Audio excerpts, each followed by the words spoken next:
Welcome to our study in the book of Galatians. In this lesson, we will take a look at Paul's gospel as he preaches it in Galatians. It doesn't take long to discover that Paul is both disturbed and angry. Some of the members of the church in Galatia have started listening to the false teaching that claims salvation through Christ is only possible for those who become Jewish. So, it should not surprise us that Paul doesn't open up this letter with his usual nice comments. Instead, he jumps right into confronting these Galatians directly, not afraid of being bold. Paul's opening greeting introduces a theme that will keep showing up in the letter. His message is not from man, but from God. He begins in Galatians chapter 1, verse 1 through 2 by saying, Paul, an apostle, not sent from men, nor through the agency of man, but through Jesus Christ and God the Father, who raised him from the dead. He follows this greeting by emphasizing another theme that will continue to show up, the saving death of Jesus, who fulfills the will of his Father and who alone should receive glory. This helps to form a future argument against those who seek self-glory by earning a place before the Father through their own efforts. Paul continually reminds us of the love we never had to earn. Paul writes in Galatians chapter 1, 3 through 5, Grace to you and peace from God our Father and the Lord Jesus Christ, who gave himself for our sins so that he might rescue us from this present evil age, according to the will of our God and Father, to whom be the glory forevermore. Amen. Paul then follows this reminder with a direct attack on the Galatians in verses 6 through 7. I am amazed that you are so quickly deserting him who called you by the grace of Christ for a different gospel, which is really not another. Only there are some who are disturbing you and want to distort the gospel of Christ. Paul fights against this false gospel by reminding the Galatians of the gospel he preached to them, that salvation is by grace alone, through faith alone, in Christ alone. Anything else that someone calls the gospel is not the true gospel of Christ. He goes on in verses 8 and 9, telling them to completely reject these dishonest messages, no matter who comes along preaching them. Paul writes, But even if we, or an angel from heaven, should preach to you a gospel contrary to what we have preached to you, he is to be accursed. As we have said before, so I say again now, if any man is preaching to you a gospel contrary to what you received, he is to be accursed. Continuing on in chapter 2, Paul addresses a problem that comes out of an experience he has with Peter. Many people who were Jewish before they became disciples of Jesus wanted to retain their Jewishness after they committed to follow Jesus. Christianity to them was a Jewish sect. It was just a natural extension of Judaism. So when Gentiles or anyone who wasn't a Jew start embracing Jesus, leaders in the early church hold a council in Jerusalem to talk about the pressing question on everyone's mind. Do you have to become Jewish in order to be Christian? Acts 15 tells us that this council decides that Jewish Christians could continue to follow their Jewish laws and traditions as long as they are not trusting those things for their salvation. It is also decided, however, that Gentile Christians do not have to practice Jewish religious customs to be true followers of Christ. The Jewish Christians are told not to put that burden on the Gentile believers. As important as this decision is, the church continues to have a problem as Paul and Barnabas preach the gospel to the non-Jewish world. For example, in the city of Antioch, there are believers in the church who are Jewish, and there are believers in the church who are not, those whom we are calling Gentiles. Some of them share many meals together, which leaves them with yet another contradictory question. Should they follow Jewish dietary laws when they eat together? Now, time spent at the dinner table has a lot more significance in this time than simply providing nutrition for their bodies. It is a culturally rich time of fellowship with a covenantal feeling. So, it's clear to see how we have a serious problem for Christian unity when they gather for group meals in Antioch, but have two separate tables, literally and figuratively, one following Jewish dietary laws and one not. Now, it seems that the apostles make it a point to eat at the Gentile table regularly. in order to demonstrate what had been decided at the Jerusalem Council. At least they do until certain leaders from Jerusalem show up and Peter switches tables. Paul is furious about this, writing in Galatians chapter 2, 11 through 14, "But when Cephas came to Antioch, I opposed him to his face, because he stood condemned. For prior to the coming of certain men from James, he used to eat with the Gentiles. But when they came, he began to withdraw and hold himself aloof, fearing the party of the circumcision. The rest of the Jews joined him in hypocrisy, with the result that even Barnabas was carried away by their hypocrisy. But when I saw that they were not straightforward about the truth of the gospel, I said to Cephas in the presence of all, 'If you, being a Jew, live like the Gentiles and not like the Jews, how is it that you compel the Gentiles to live like the Jews?'"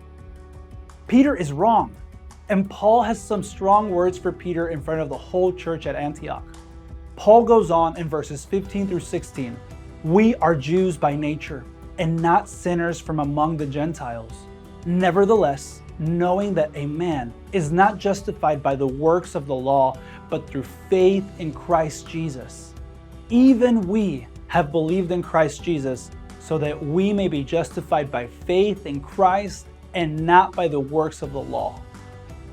Some of the most important theological truths ever taught by the Apostle Paul are perhaps shouted at Peter as he stands between two tables at a church supper in Antioch. It is in this context that Paul gives us this wonderful passage in Galatians chapter 2, verses 20 through 21. "I have been crucified with Christ, and it is no longer I who live, but Christ lives in me. And the life which I now live in the flesh, I live by faith in the Son of God, who loved me and gave himself up for me. I do not nullify the grace of God, for if righteousness comes through the law, then Christ died needlessly." Essentially, Paul is saying that Christ died so that you might live. That is the gospel. But it also means that now you die so that Christ might live through you. Christ died to give us life, and now we die to ourselves in order to reveal Christ's life to others. Here's the fascinating teaching of the Apostle Paul. Christ lives in me. Christ lives in the person who has been saved by grace alone, through faith alone, in Christ alone.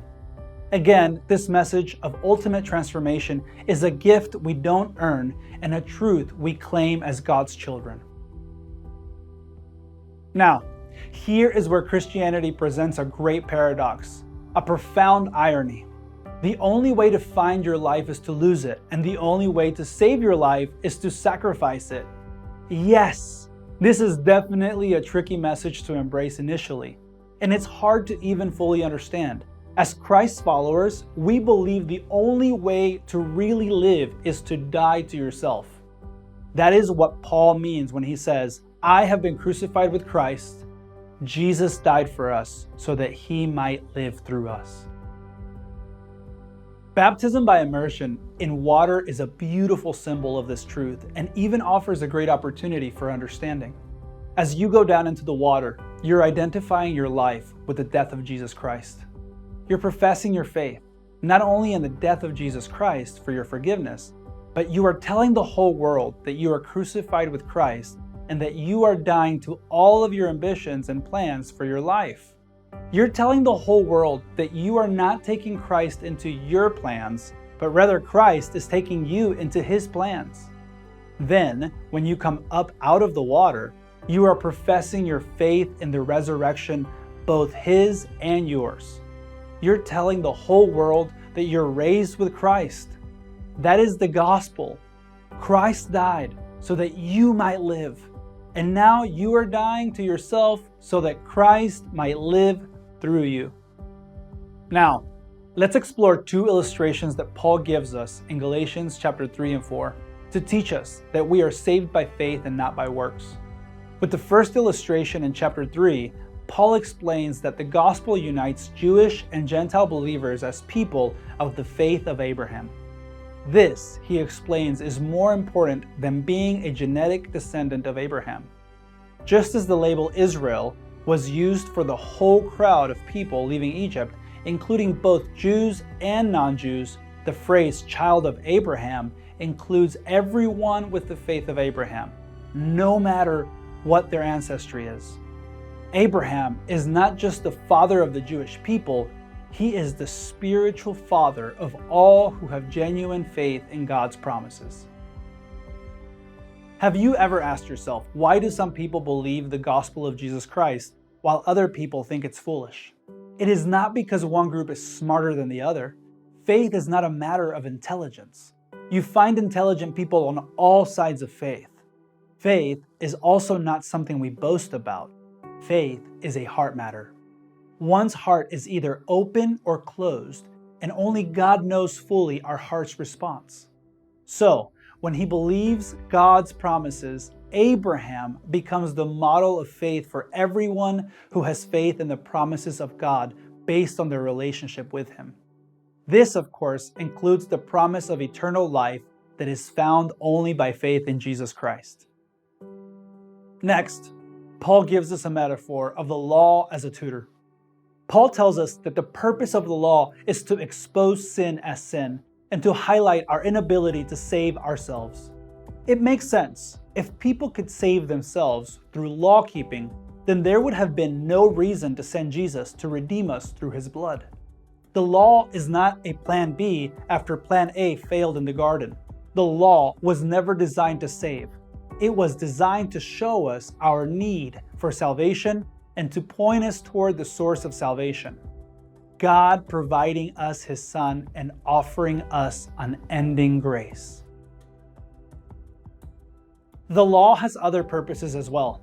Proverbs chapter 29:18 celebrates Torah, or Jewish law, as something that gives a moral framework to human society.